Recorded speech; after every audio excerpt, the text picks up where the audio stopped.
Jim Beard, who has an amazing beard, by the way. I am so excited Gross. to yeah, you do, jump on here and pretty much talk about simplifying your content. I know a lot of people have trouble with content, and I know you have this amazing thing called X's and O's, and we'll get into that here shortly. But Jim, break it down. Tell me a little bit about who you are, what you're currently doing, and a little bit about like your story, man.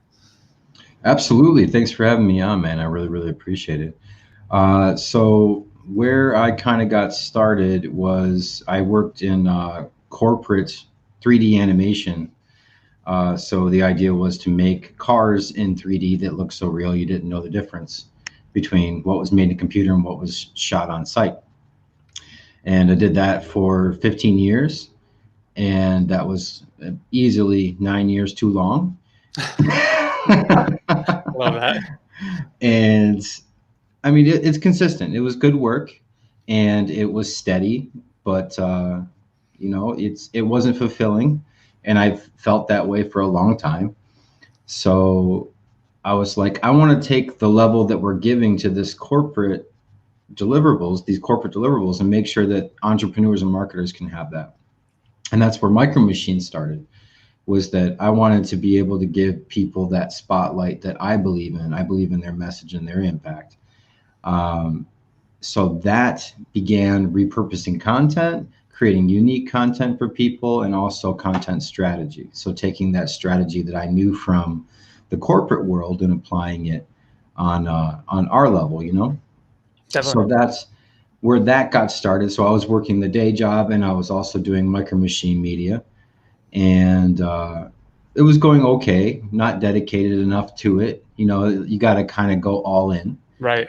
And so I had the blessing in disguise of being laid off. Uh, but that was mid COVID. And Oh, so that was really recent then. that was super recent. Yeah. Wow. So beginning of COVID, I was like, I need to publish, because Steve Larson talks about it. Russell Brunson talks about it. Dean Graziosi talks about it. Uh, Marley Jack, so on, et cetera. Everyone talks about, publishing changes everything for you. And I never really gave it too much credence or whatever, that was the way to go. Boy, was I wrong. Wow, was I wrong. Publishing is everything.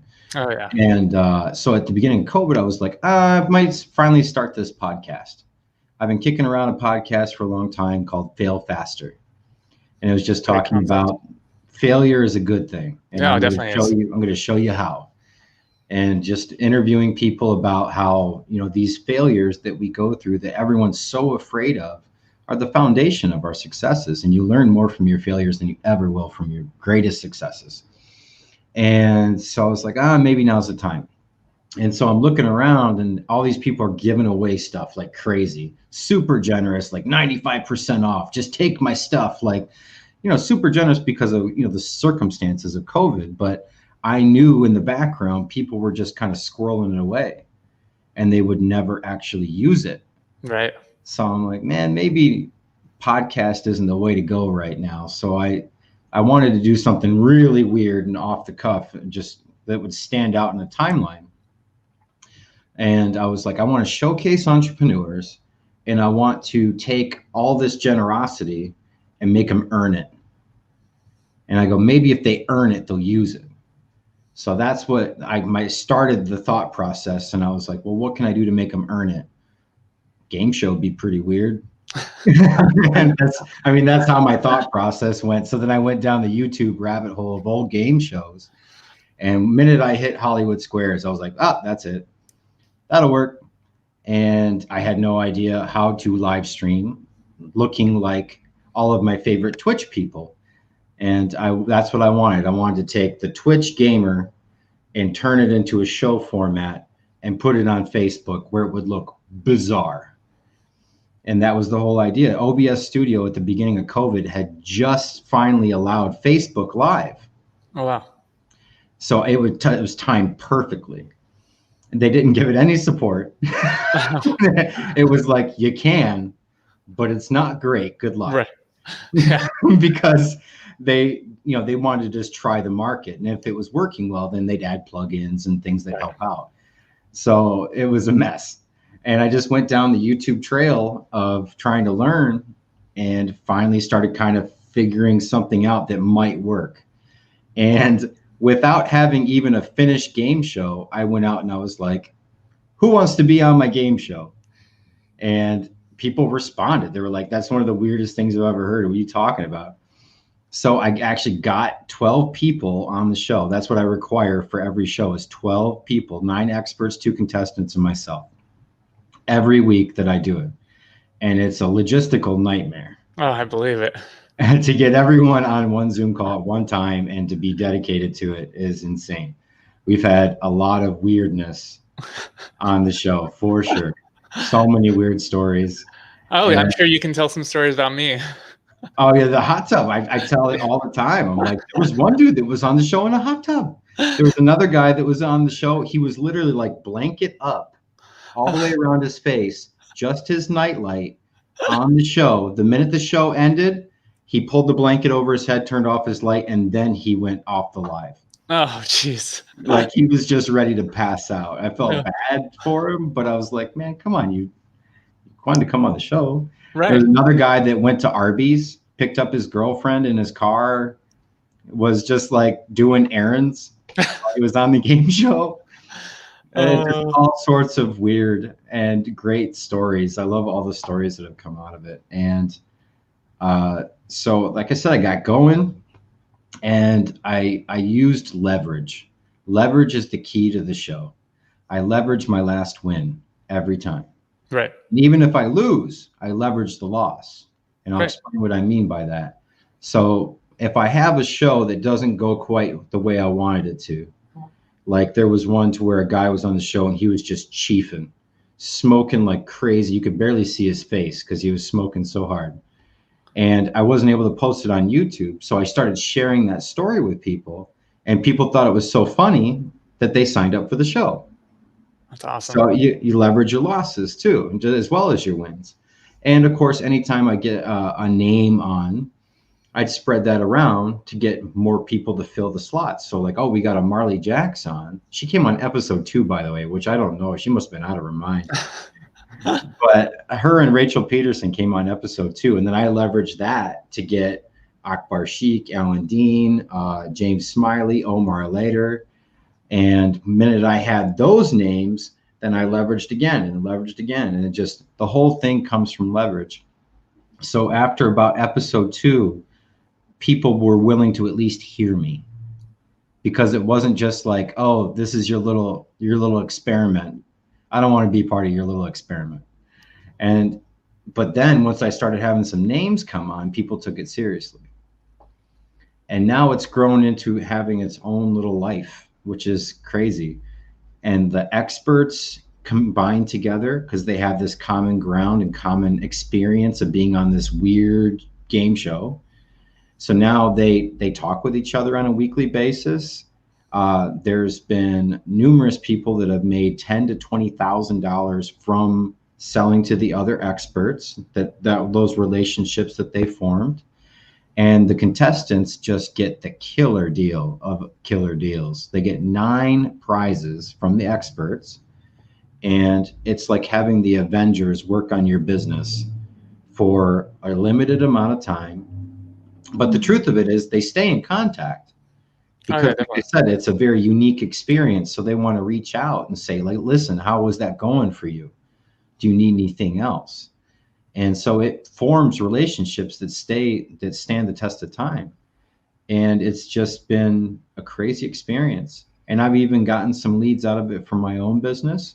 And this much the same way that people use podcasts, they have their experts that they come on their podcast. They end up talking to them about what they do. And it's just a natural progression of conversation.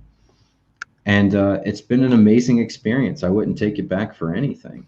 That's so amazing. And I mean, you kind of, what I love is that you use leverage. Leverage is super important. I think that a lot of people just don't understand leverage in general. I mean, I use leverage for everything. I mean, leverage for my business, leverage for real estate investing, leverage to make money, like all these different ways. A lot of people just are afraid of, one, they don't even know how to leverage, or two, they're afraid to leverage or they feel like they're over leveraged. And I typically, I talk about real estate investing a lot on just in general, and how I leverage my real estate properties to buy our dream house, how we're able to leverage our 4 rental properties or 10 units to buy our dream house. And that's what we're doing now, where it's under construction. We just bought this 9,000 square foot, not square foot living arrangement, but the lot is 9,000 and the living area is 3,500 square feet. And that's like our dream house. So it's pretty amazing that my tenants are paying for this house just by leverage. And it's leverage is amazing if you understand how money works, if you understand just leverage in general. So I think that what's really cool is you're kind of combining the Dream 100 too, in a sense, right? Absolutely. With this with this game show. So how are you doing that? What is, for those that don't know, can you kind of go into what the Dream 100 is? Yeah, absolutely. I forget Dana is his name. Is he the one that kind of started that? No, Chet Dana Holmes, Derricks? I think. No, he's Chet Holmes was the first person that really leveraged that, and then Russell Brunson took it and started running with it, and then obviously I think Dana ended up not stealing it, but he is a person who constantly pushes it right now. And then RJ actually, Ahmed, I probably just butchered his name, but RJ has an actual course called the Dream 100. So a lot of people are using that concept now. But for those that don't know, Jim, can you kind of explain what that is? Absolutely. So the idea is you want to find 100 or as close to it as you can get of your dream customers, so people that are your ideal client, and you want to just pursue them. You want to find out about what they do. You want to find out consistencies between them. You want to find out their habits, where they're hanging out, what their likes and dislikes are, what are they buying. You want to know everything you can about them so that everything you put out into the world, into the ether, is attractive to them. And you want to make sure that the way you're presenting yourself is going to be appealing to your ideal client. Yeah, and to take it even a step further is if you take your Dream 100 and say, for instance, they're able to take your business to that next level. Say, for instance, you have someone who has your ideal customer and they're your Dream 100 and they have a bigger influence than you, then you can leverage them to help build your business. Absolutely. And I think a lot of people actually get the Dream 100 wrong, in a sense that they try and go for A-class, A++ Dream 100. I did that. And you're never going to reach those people at this point. So in any kind of business, you need to literally focus on how it can be a win-win-win or a win-win-win-win, where your audience, their audience, them, and you all benefit at the same time, instead of, you know, someone who's shooting for, you know, going for a Tony Robbins or a Dean, or, you know, not Dean Allen, but like Dean Grazio, Russell Brunson, like these people, you're never going to reach them at this level. I'm never going to reach them, for example. But if I talk to maybe a Marley Jacks, I just had Steven Larson on my podcast not too long ago. You know, some of these people that I can talk to right now that would actually promote me and I can promote them in a sense. And there's still a small disconnect, but you're able to meet them kind of on the same level and help grow each other's business and not take too much away. I think a lot of people try and get these high-end celebrities hoping that they'll come on their podcast or their show, and they're never going to show up because it's not a win for them. They're so far distant that they're already doing these different things that it's not really going to benefit them more than it's going to benefit you. So I think a lot of people need to focus on, see where they are in their business, and then reach out to maybe someone that's a step or two steps ahead of them versus 20 steps ahead of them. So it's a very funny thing that people don't realize, that you need to actually leverage people that are maybe a step or two ahead of you instead of focusing on 20 steps ahead. Absolutely. I couldn't agree more. I did that. I did the wrong way at the beginning. I tried messaging Russell Brunson and Steve Larson and, you know, these big names to me, you know, people that I looked up to. Right. They're not talking to me. The Daxi Perez's and stuff, they're not talking to me. They didn't care. They didn't even know I was alive. Right. And what I've realized since is like I've tried talking to some of these big names about doing business together. They've already got a team. Right. They've already got stuff in place. They don't need me. So they're not my ideal client. So I had to adjust what I felt my ideal client was. So my ideal client is someone that's really only 2 or 3 steps ahead of me. Right. Not very far at all. So, think of it as a ladder. And if the Russell Brunsons and the Dean Graziosis and the Tonys are at the top, you're here, you only want to reach up maybe 2 or 3 rungs. Right. And eventually you will be of the caliber that can talk to these people, but you can't right out the gate. You just can't. And you have to always offer value first. And that is a big deal. You can't just be like, dude, I got this thing, get on it. Right. They don't care. It does not matter. You have to, like me, we offer a lot of value with the show, and I am constantly engaging with people's content that I want to be on the show. Exactly. So I'm always trying to be like, holy crap, Jim Beard's in the audience. Like I want them to know, like, I'm a person that comments, I'm active in their group. Right. I am someone that is contributing and giving value. Yep. And then when the message comes, hey, I don't know if you've heard, but I have this show called the X's and O's Game Show. Would you be interested in being on? And inevitably they go, what the hell is that? And then I send them a link. And the minute they see it, they're like, that's the weirdest thing I've ever seen. I have to be on it. So then they're cool. They're in it. But before that, if they didn't know my name even a little bit from seeing me around, it's coming out of nowhere. You're just getting buried. Right. And you have to think that all these people are getting the same messages every single day, over and over again. So it's like they just get null to it. And at that, some of them don't even worry about checking their social media anymore because they have VAs or they have a team that actually handles their business. I mean, most people that are at that caliber are focused on higher level things instead of going live on Facebook. They do a pre-recorded live, they send it to their team does everything, and then they obviously take that content and repurpose it. And that's kind of what I want to talk to you today is about, one, repurposing content, but also simplifying it. And so you being the micro content machine, I want to kind of pick your brain on how to repurpose content and what tools do you use? Is there anything that you would recommend? And dig on deep, man. Absolutely. We use a combination software-wise of Premiere Pro. We use Canva Pro because it has some video assets that make things very fast. We also utilize, let me think here. We use Slack, we use Asana, and we use Google Drive and Photoshop. And those are the big ones we use. So Photoshop are for more involved, like events, more that's going to have heavy copy. We want the image to be as strong as the copy. If it's like table touches is what I call it, then it's more like, I just want you to see my name on a consistent basis of giving value. So in that case, we take their live video that they may have created, or a masterclass or a training that they have done. The people that I like to work with are people that are willing to give it all away.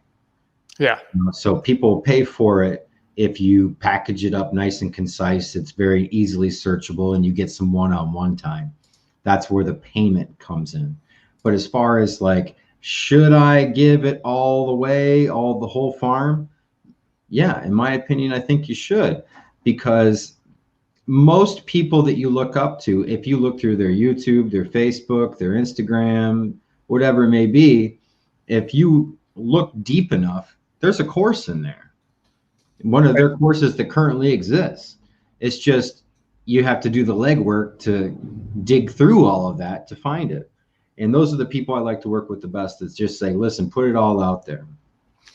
And so we start with, like I said, like a live, a training, a masterclass, whatever it may be. We break that up into a main edit for YouTube.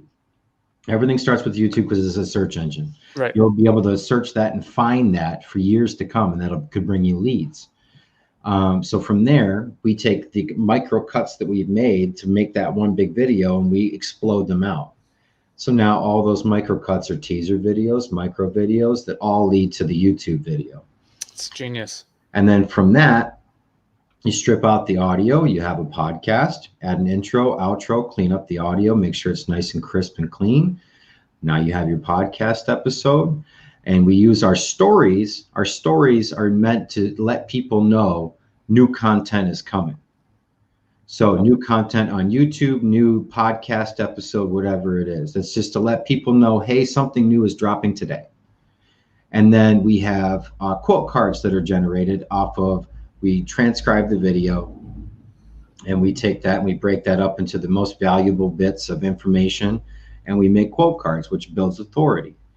And from that point, once you have the edits down, you're able to see kind of a bird's eye view of all of their content. And now it's filterable too, because we add timestamps, and we also break down what is in the video at that timestamp.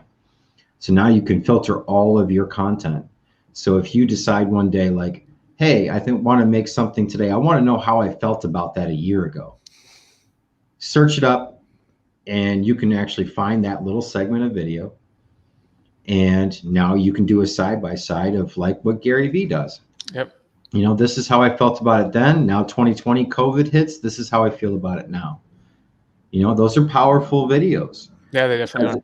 It lets people know, like, okay, that was the status then, and now things have changed. You know, maybe I didn't consider that this different perspective comes in with COVID. Those are very valuable pieces of content. I don't like to post content for content's sake. I like to post things that are going to genuinely give someone value that they can take as an actionable step and actually improve their business. So that's what I look for when I do edits in my videos. But anyone can do this. Right. If you've ever used Canva Pro, you can very quickly make some great content. So my suggestion is, there's lots of free video editing software out there. There's the Camtasias. There's the, what's the one that starts with a Q? I use Camtasia myself. Yeah, it's free. And there's a bunch of free ones. I feel like I bought Camtasia. Did you? Yeah, I think so. I thought it was free. I use Premiere Pro now because I just love the program, and I was trained in it. So it's just easy enough for me to have all my shortcuts and all that stuff. But there's tons of free stuff out there. So you take, let's say you did a live video one day, or even an interview like this. So now you edit it down to the best pieces. If we're giggling and we're messing around and we got little pauses and the ums and the ahs, cut that stuff out and just make it the meat of the content. And now you have yourself a YouTube video. You add on an intro, you add on an outro with a call to action, and you add on your transcription. YouTube offers you free transcription. You have to go in there and you have to make little adjustments and stuff like that because it's AI. So, you know, it does the best it can. But if you mumble or if you're speaking very fast, it'll have a hard time sometimes with some of those words. So you just go in and you make your little adjustments. So now while you're in YouTube, you can copy and paste out those text pieces, put it into a Word document. So that's going to be utilized later for your captions, for your quote cards, you can even do a blog post that allows for backlinks, and so you can, you know, get better ranking on your video. Submit it to Quora as an answer to someone's question, and to make sure it's keyword heavy. So then from there, take it into Canva Pro, and you can just start doing like copy paste assets. And then they have little bits of stock footage that you can toss in just to keep things interesting. I usually like to do no more than like 5 to 10 seconds of actual speaking without some kind of a visual element to keep people invested, because you have to keep selling for people to keep watching. Right. You want to keep them interested. And I like to say, like Russell talks about, people pay more for the same thing packaged in a different way. Right. People pay more attention for the same thing delivered in content in a different way. So if my jam is checking out my Facebook feed, that's what I'm going to respond to. I don't really care so much about your YouTube video. I digest my content on Facebook. So that's where you're going to get my most attention. So I'm going to pay more attention to that because that's my platform of choice. So for someone else, it may be YouTube. I don't like the timeline. I like to just go into YouTube, answer my question, get out. All right, cool. Yeah, we've got something for that too. Because like we service YouTube, LinkedIn, Instagram, Facebook, LinkedIn. Wait, I already said that. Facebook, LinkedIn, Instagram, YouTube, TikTok. That's what it was. So those are the ones that we post to, and anyone can do that. You know, no, definitely. TikTok, I mean, that's exactly what I do. Is I take, for instance, and this is exactly the strategy that I've kind of followed your path on. Is I'll take a live like this, I'll download it.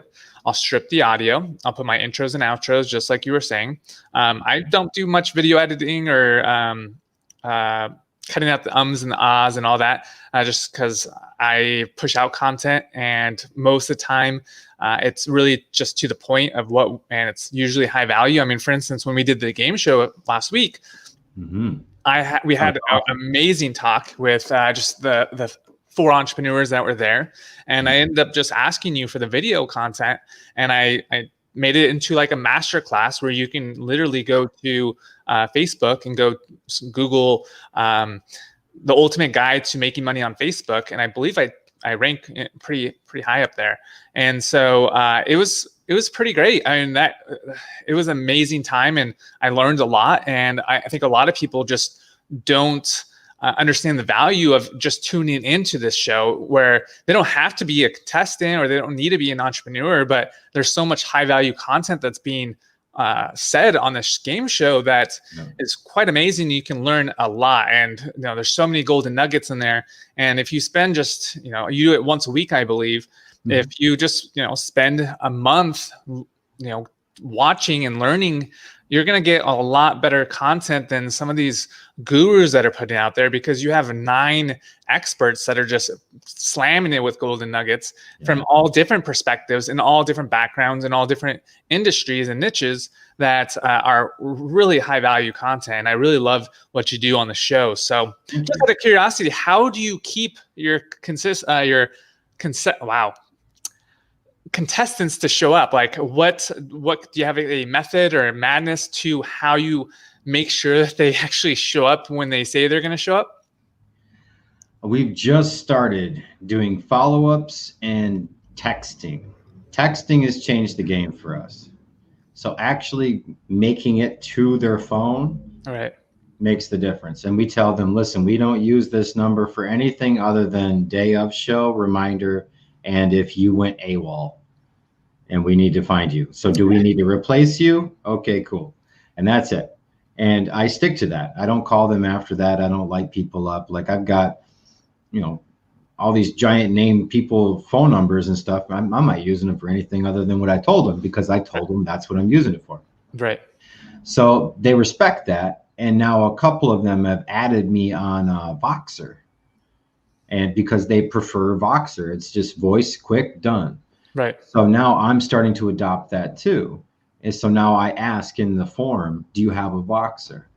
Is that your preferred way of communication? And it's the same exact thing I'm telling you about content.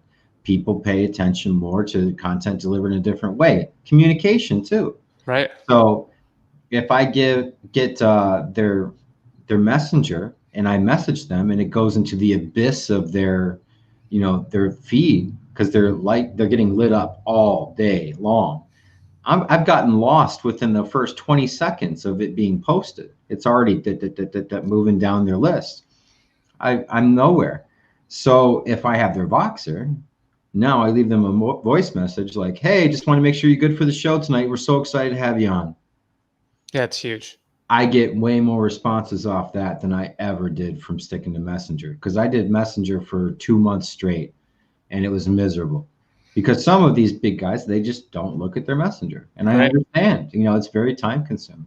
It is very time consuming. I mean, I get like probably 100 messages a day at least, Yeah, and trying to find out one person that said, "Hey, follow up," or whatever that is really hard to try and find that one person. So that's why, I mean, that's why we developed a piece of software that helps manage your Facebook and have a CRM, because now I can create tags.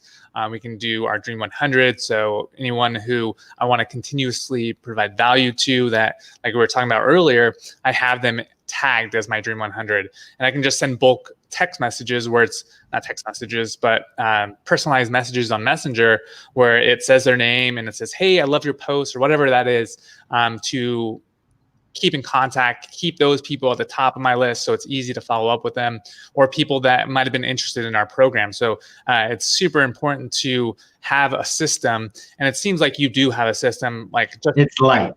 We got a lot of room to grow. Well, I mean, just even how you push out your content, that's a system, right? The tools you use. I think that a lot of people don't even collect text messages. And I mean, who's not going to look at a text message that rings up versus Messenger?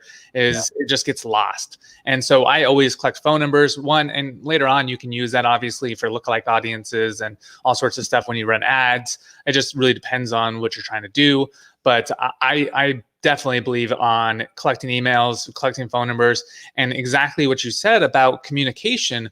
You need to communicate on the level that your ideal customer wants to communicate on. You have to give them options. Some people don't want to join a group, but they'll give their email, or they'll give their phone number, or they'll opt into your page. All these different ways that you're able to allow your perfect audience to communicate with you, and you're able to communicate with them. And it's just an easier bridge to, I guess, connect on, because that's their preferred communication path versus someone who's forcing someone into an email list only, or only into their group. So many people, I don't do any groups really besides my paid groups, but a lot of people, they try and force everyone into the group, and I'm not one really for groups. So I'm not going to join your group and do that. So I find it super important that you need, like you were saying, to communicate on the level that your audience wants to communicate on. So I find that very important. I know that Jim just dropped here in a second, so we'll give him a moment. Let me write that down.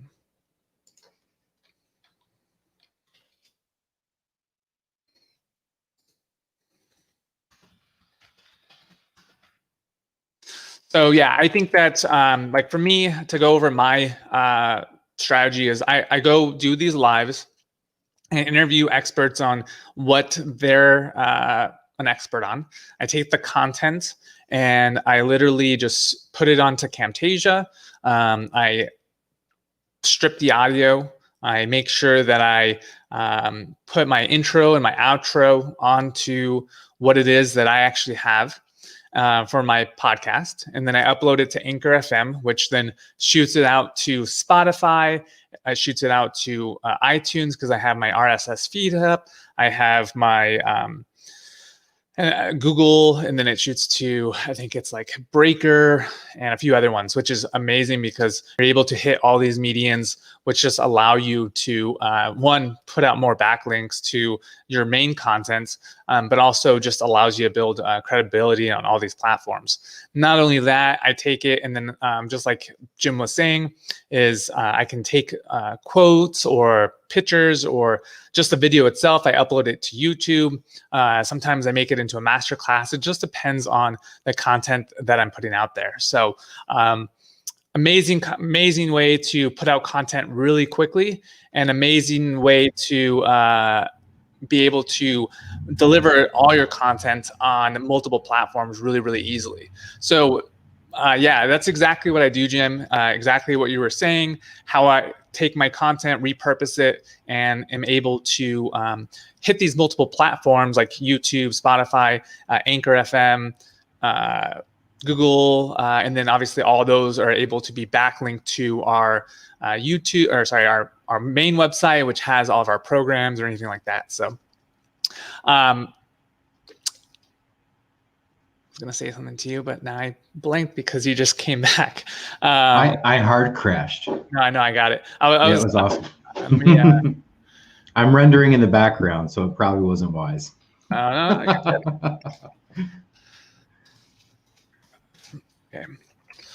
So, what are some of the tools that you use for just streaming? I mean, do you stream at all? I know you talked about OBS Studios. Like for me, I use OBS Studios too, and I use StreamYard. I also use a app. I mean, as you can tell, my background's blurred, so I don't have to.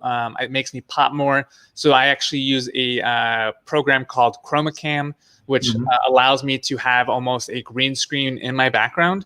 Is there any other tools that you recommend to really improve your video content or just make it better, I guess? You can do a lot just with like Ecamm Live and StreamYard. It allows you to do overlays. You know, overlays are where it's at. So just by doing that, you're going to separate yourself from like 90% of the pack. Right. Just right out the gate. Just add a little bit of brand color, add your name below, and that's it. Just doing some simple stuff like that is going to break you out from the timeline to where people go, whoa, what's that? That's different. You know, and they automatically assume that you have a level of professionalism that's beyond that of others that don't have that. And it doesn't take that much work. It's a very simple YouTube search to do it, but essentially an overlay. So you imagine our call the way we have it, and you throw something over it with transparency so it makes like a frame. And what that does is it breaks up the shapes that we've come to know, right? Which is Zoom, right? Everyone knows Zoom. And Zoom is a bunch of rectangles of people's smiling faces, and, you know, we chat. So if you can break up that look and just make it slightly different, even if you just brought in our frame here to a square, and you brought the two squares, or you stagger the two, yeah, exactly, perfect. Just changes it enough to make it feel different. That's it. You're going to break yourself out from the pack huge. And it really does. It helps a ton. And there's so many opportunities in Ecamm Live, in StreamYard. You don't have to get to know OBS Studio, because OBS Studio, there's a little bit of a learning curve. Right. But once you get it, you get it. And Streamlabs is a little bit more friendly, and it's got more plugins and things like that. But either way, it's a whole paradigm shift about thinking for broadcast. You don't have to do that with StreamYard and Ecamm Live. So that's where I always recommend people start, because it allows people that don't know the tech and don't want to go down that rabbit hole to be able to get a result that's pretty darn good. So that's where I would recommend starting. And overlays, you can buy them online, or you can make your own if you know Photoshop, or you can have a VA make it for you. I like to make my own animated overlays, and I start in Photoshop, then I take that into After Effects, and then I export that out as an animated overlay with transparency. And then I import that into the show, and I utilize that for, you know, the entire show, and that's what gives it that look. So I have an overlay partially to cut out some of the video, because I don't want all of it. I want to be just on what's needed. And then, so that way it makes my grid. So that's a black overlay against a black background, so it looks like it's consistent. And then I put frames over everybody. That's an animated frame. And that's that like teal colored animated frame. Right. So I purchased a overlay online, and I tweaked it. I went into Photoshop and I went frame by frame, and I was able to kind of mess with it. And that's what gave the look that we currently have. And then I just bring in images. You know, I got the logo up there. I've got a little animated arrow that goes pointing at stuff. You know, it's just little visual interest stuff that's not so distracting that you're like, oh, arrow, ooh. Right. And you forget about like, oh yeah, it's a show. So as long as it's not too distracting, you know, it's good. You want to make sure it's visually stimulating, and that obviously the first and foremost thing is you got to have good content, because if you have great content, it doesn't really matter. And I think, like you said in and not the very beginning, but a few minutes ago, is you need to stand out. I mean, if you look at my profile on Facebook, mine is all about being a pattern interrupt. I look like Mr. Monopoly Man, Yes, you do. just because I am all about real estate investing. I'm all about boring passive income. I'm Mr. Moneybags, all that. Like, I'm all about a pattern interrupt. And you have to, in social media, you have to do your disruptive marketing. You have to stop people from scrolling, because that's all they do is they scroll. I mean, it's funny. I see my wife, she'll be on her stories and she'll click on a story and she'll just swipe to the next one and swipe to the next one and swipe to the next one. It's because nothing grabs her attention. And so if you look at people's patterns and behaviors, you have to stop that and interrupt that. And that's the difference between, and I love that you, in the very beginning, you said, that's why we start on YouTube, because it is a search engine. You need to create content based on that. And then obviously you can always create content that's a pattern interrupt by creating that hook. And you can always add that in the very beginning. So there's so many ways you can repurpose content. I love that you start off with YouTube. I do it obviously on Facebook, but then I take that content and repurpose it on YouTube. And then because it is, I make sure that I do my keyword research and all that, so that it is optimized for these different platforms. And there are so many tools. If you're not familiar with YouTube, you can use like Rev, you can use Temi. All these sites will actually Clipscribe is one that we just recently got into, and it's decent. It's about as accurate as YouTube, but it also allows you to add on some kind of like timers and, you know, little quick stuff.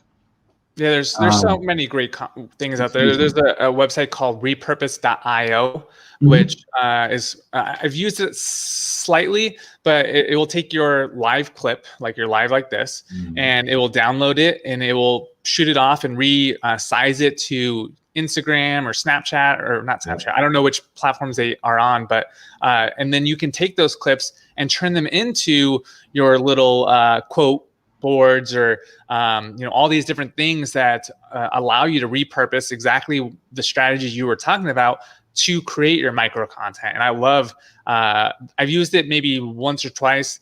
I love how it works. It's just I would hire a VA, because it does take a little bit of time consuming and to go through like the audio and do all that stuff and find the perfect clip to do that. I'm just too lazy to do all that. So I will definitely hire a VA to handle all that. But I mean, that's a great way to use a tool that's kind of all encompassing, instead of having to use, you know, Canva with, sorry, not Canva, Camtasia, and then upload it to Anchor and then upload it to YouTube. It's kind of all in one, which I really love about Repurpose.io. So what do you think is kind of the way to capture someone's attention on these different platforms? I mean, we talked about micro content. Is all content on each different platform the same? Is there something that is different that you're going to post on Instagram versus YouTube versus Facebook? How does that kind of pan out? Sure. YouTube, you always want to think of people doing a search. So they want an answer to a question. Right. So the how-tos and just anything based around someone trying to gain information as quickly as possible with a visual aspect. So like, how do I fix my, 2009 Saturn or something like that, whatever it is.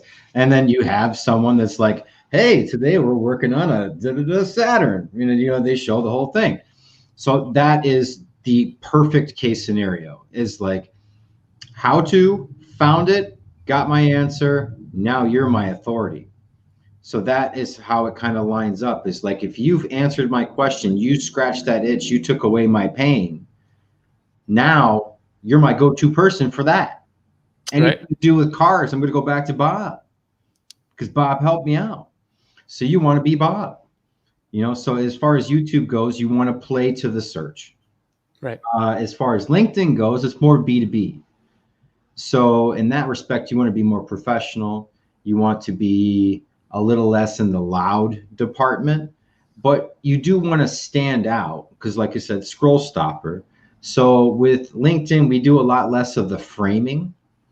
a lot less of like the really loud framing and stuff like that. And we do more along the lines of like animated text.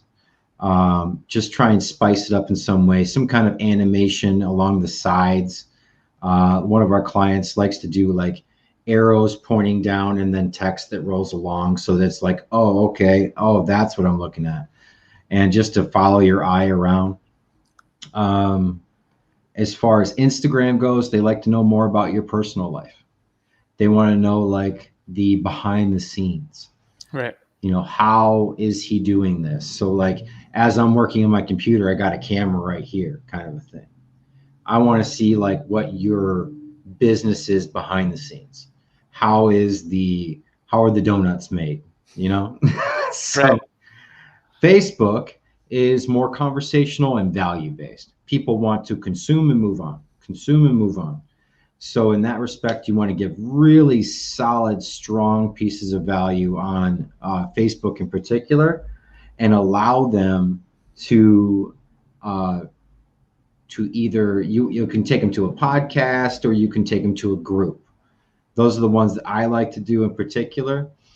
Something that's becoming popular right now is people taking their live trainings and then taking them to audio, so that excuse me, so that you can just listen to it on the run. That's like people charge anywhere from like $7 to $10 a month to have just access to that all the time. So it's essentially a podcast, but it's not the same format as a podcast. So it's kind of, imagine taking a YouTube episode and just stripping out the audio from that and then having that categorized and filtered.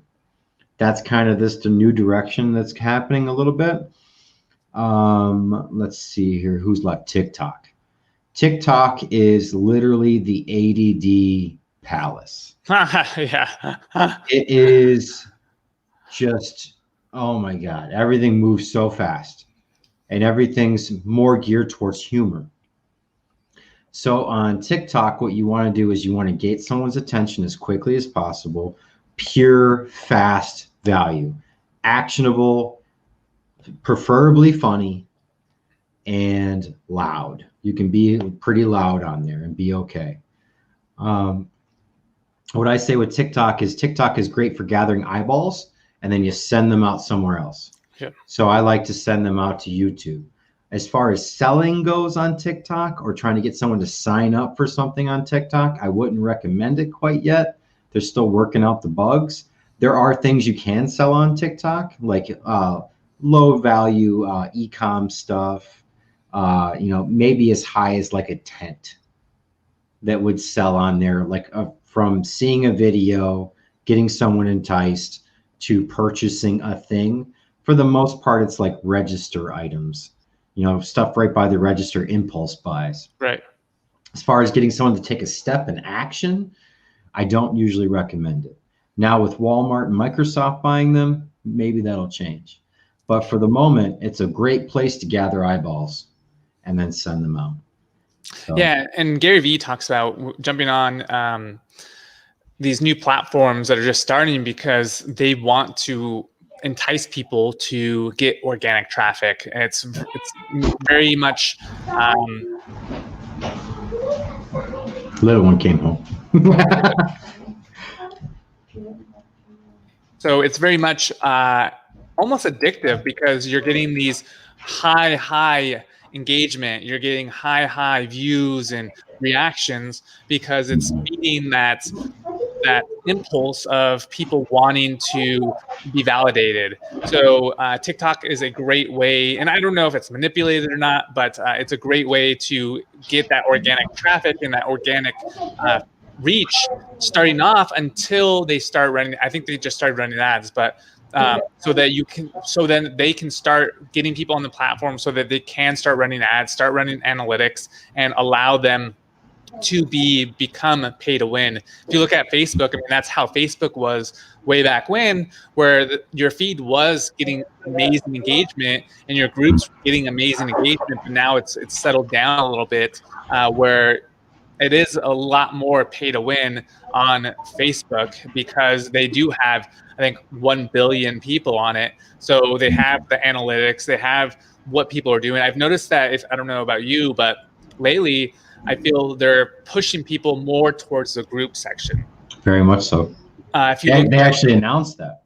Oh, is that what it was? Oh, well, They they made run an ads. official announcement that during COVID they were pushing the algorithm more towards groups. Yeah, and I think obviously for me, Facebook is all about data collection. The more data that they can collect, the more that they can sell, and the better results that they're going to have for their buyers. So if they're pushing everyone to groups, which is then segmenting audiences, they can obviously take all these people and turn them into data points and understand what these people like in this group, and this is how, if we have a much bigger audience in this group, or this particular these people that have segmenting themselves, we're able to collect a lot better data because we have a lot more people in that group that have already self-identified as liking this thing, or whatever that is. And so they're now able to advertise a lot easier because they have all these people that are in these groups that are now self opting in to whatever it is that they like. So I think that a lot of people should be pushing people to groups. I don't do groups because it's just too much a headache for me, and I don't want free groups, because typically when you have a free group, that just the caliber of people in that group that is free just tends to not be the best. But if you have something that you're providing value to and you want to grow your tribe, it's a great way to start building that tribe. So I don't have any free groups. So if you look at my profile, sorry, you can't join any of my free groups. But if you buy my shit, then you can join my groups. So that's just a little tidbit of information. Like, we just started a group ourselves. It's called the Omnipresent Army. Oh, I love it. So it's just doing exactly what we're talking about on a weekly basis. We're going to go live twice a week. I believe we're kicking off next week with our first 2 lives. And we're going to be talking about batching content, scripting, planning out an entire year of content. Love that. That is all with one strategy. I recommend that you don't have any of your all of your content should do one thing per quarter, at a minimum per quarter. I usually encourage 2 quarters of the year to go to one thing. And that way you stand out in your audience's mind. You become the authority in that thing, and they associate your name with that thing. Yep. So I push that really hard. I'm talking about repurposing content, softwares used, new stuff coming out, reviewing that stuff in our own pipeline so you can actually see it being used on real content. Yeah, we just really want to simplify content because it doesn't have to be so hard. Yeah, no, I definitely agree. And just I want to get back to what you said about the quarter thing, but just for those people that want to learn about joining the Omnipresent group, is that a free group people can join? Yes, it is. Where can they actually find that group? You just go into Facebook and do a search for Omnipresent Army, and it'll pop right up. Perfect. So if anyone wants to join the Omnipresent Army, please, I'll include a link in the description. Join that group. It's going to be amazing. Jim has amazing ideas. I mean, just by going, you look at X's and O's. That's just brilliant in general. So, but to go back to the quarter thing, I just actually wrote a blog post about shiny object syndrome. Mm-hmm. And if you guys, I'll include that blog post into the notes here. But for anyone who wants to read it, it's very, very great content.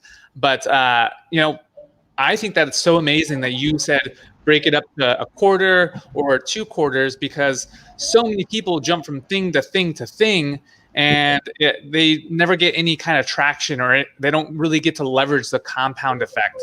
And I see this all the time with affiliate marketers or digital marketers, or anyone in the MLS space. They typically notice that they're not getting any results in the first month or this first 2 months, and then they jump to another thing thinking that this new thing is going to be it. And a lot of people aren't just going to take. They're not going to blame themselves, so they obviously blame the product or the service because they're not getting results from the service. But I think shiny object syndrome is a huge thing on social media, and a lot of people just don't get the traction that they need. And then once they start getting a little traction, they switch. They're starting all over and learning the messaging again, learning the audience again, learning all the things that need to actually get traction in their business. What are your thoughts on why people need to do 1 quarter, 2 quarters to pretty much be that authority in that subject? Yeah, I got a lot to say on that, actually. I learned this concept back when I was doing rental properties. So I was placing tenants in rental properties. I was like a Match.com for investors and then the tenants. I was just meeting people together, meeting them together. And we would get first month for that. And so doing that, I was putting out ads aggressively. I was going out to the properties, taking videos, editing those together, making them real nice, grading them and making sure that they look beautiful, posting it on YouTube, posting. I didn't hear a word for at least 3 months. 3 months. And that's tough because you got everyone around you going, dude, hey, Jim, we love you, bud. Maybe you should just not do this crap anymore. And you're like, no, I'm sticking with it. But it got tough, man, because eventually those voices get louder and louder. Yep. And so you hear all these people just talking trash because they want to mirror themselves in you. So their situation wasn't one to where they were seeking to ascend their level at all. So they were just like, dude, why are you doing all this? You're not making a dime. And it's like, you're right. But I'm going to stick it out. You try to make the excuses and the rationale and everything. And then you get that beautiful FU money. Yep. That's a beautiful moment is when it finally, like it was probably month 3-ish. And all of a sudden it was like, got 2 calls, 3 calls. And I remember that Friday I had like 6 to 8 calls in one day. What is happening? And I asked one of them, and I'm like, what made you click on the ad today? It was just Craigslist ads, Craigslist posts. And they're like, just, I've seen you for probably 2-3 weeks now. Just wanted to make sure you weren't a fly-by-night. That you were a shady person who was going to be there today, gone today. Right. So like once I saw enough of your ads, I saw that you were serious and I really like the content you're putting out. So I decided to reach out. I think that you guys got a good thing going. I'm like, oh, interesting. So yeah, then you have that moment where you can tell everyone like, listen, it worked. Back off. Right. And now applying that to content creation and selling anything, people need to know that you're not just here today, gone today. And they take notice. You think they don't notice, but they take notice if you're selling something this week and 2 weeks down the road, you're selling something completely different. Right. And whether they say it or not, they think that that's a bad thing. Yeah. You should be known for one thing, or at least for a bulk of time. And can you sell other stuff? Of course you can. But do one thing really well first. Yeah. And like Russell Brunson this year, people were all irritated because they went to his inner circle meeting. The big takeaway from the meeting was if you haven't hit $1 million with selling one thing, don't do anything else. Sell one thing till you hit $1 million. Until then, don't look at another thing. You put tunnel vision on and you focus on one thing. And everyone was like, I paid all of this for this. And it's like, no, that's brilliant. Yeah, of course. You focus on one damn thing until you get it successful. And that's how you're going to become successful. Because once you take away other options, it becomes amazing how you get so creative in making your number one work. Yeah, no, I totally agree with that. So many people, I mean, you see it in the multi-level marketing space a lot. And you see these people who, will just give you an example, who big thing like probably a few weeks ago was like a I can't even remember the name, but it was this crypto multi-level marketing company. and they were pushing. It was only a matter of time until MLM hit. Right. crypto. and then like they're 1 week they're like, hey, you need to join this MLM. It's crypto. It's that it's like, obviously it's combining like the two big hot things right now, which is Bitcoin or cryptocurrency in general. And now you're doing it in the multi-level marketing space. And then you take it, and then they were going, oh God, what was the name? Tradera. And so everyone was like, oh yeah, you need to join Tradera and do all these things. Well, now they're all over to this other one called Epic. And it's like, well, like, which one is it? Was it, this is the greatest thing now? And now why is this the greatest thing? Like, is it really that great, or are you just going to switch to another thing? And I see, it's funny because I see some of these digital marketers who will have joined this one program, sell the shit out of it, and then jump shit to the next one, and then sell back. And it's just like. And what are they doing? They're constantly launching. Yeah, they're constantly in that peaks and valleys roller coaster. And it's like, no, man, like just make it really, really, really good. Right. And then keep checking back with them. Is it still good? Can you make it better? Make it better. Just keep on going. Because once you say, listen, I'm not turning off this road, there's no other options, I am straight and narrow, then you get real creative. Yeah. Because you've taken away all your other options. That's what I did with myself, because I did have shiny object syndrome. I still do on occasion. And it's like, no, you're Micro Machine Media. That is you, period. Right. And I do that, and you do that the best, period. Well, and you get the compound effect too, right? Like, and it snowballs. Like, a lot of people just don't realize that you need to have a snowball effect in your business. And the snowball effect is super real. You might not get that traction to start, but just like with debt or wealth, as you get more debt, it starts to snowball and you have to go bankrupt in a sense. Or you create so much, you start building cash flow, recurring income, and you take that income and it starts rolling into being able to create more cash flow. And then you're able to reinvest that into more income producing assets. And then that creates more wealth, and it becomes a snowball effect of wealth. That's why, the 1% owns 80% of the wealth, is because their money makes them more money, and then they can take that money that's their losses, that are like their lost leaders in a sense, which are only making them a few million. They're able to pivot and put it into something that is going to make them more money, and it's just insane. So, Jim, wow, this has been an amazing podcast. Where can more people, I know we talked about how they can join the Omnipresent Army, but where can more people find out more about you? Where can they find out more about the content, the Micro Content Machine? And, tell me a little bit more where people can get in contact with you.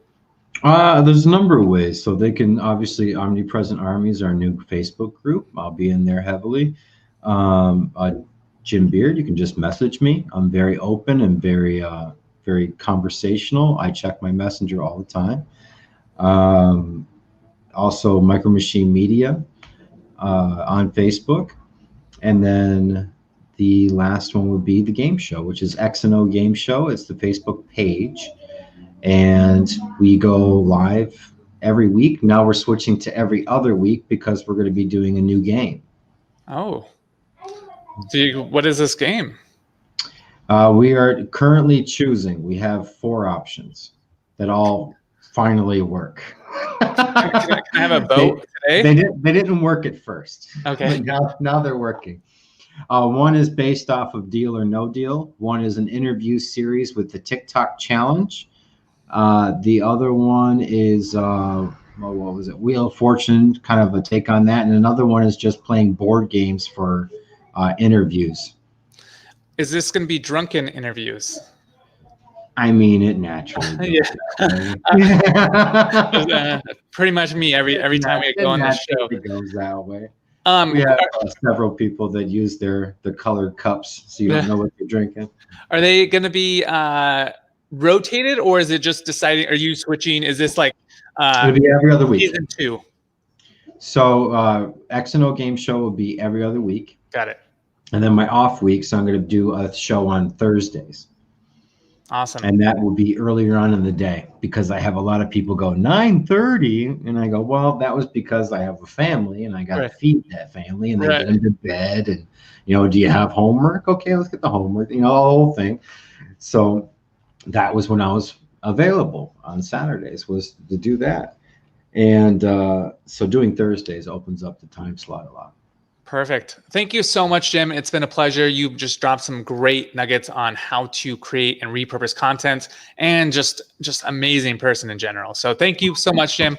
I appreciate everything you do. I've been on the game show a few times. I always love being on the game show, even if it's a little bit crazy. But again, thank you so much. And everyone, please check out the Omnipresent Army on Facebook. Check out the game show X's and O's. You can check it on the Facebook page, and definitely add Jim Beard, or check out his website, Micro Content Management.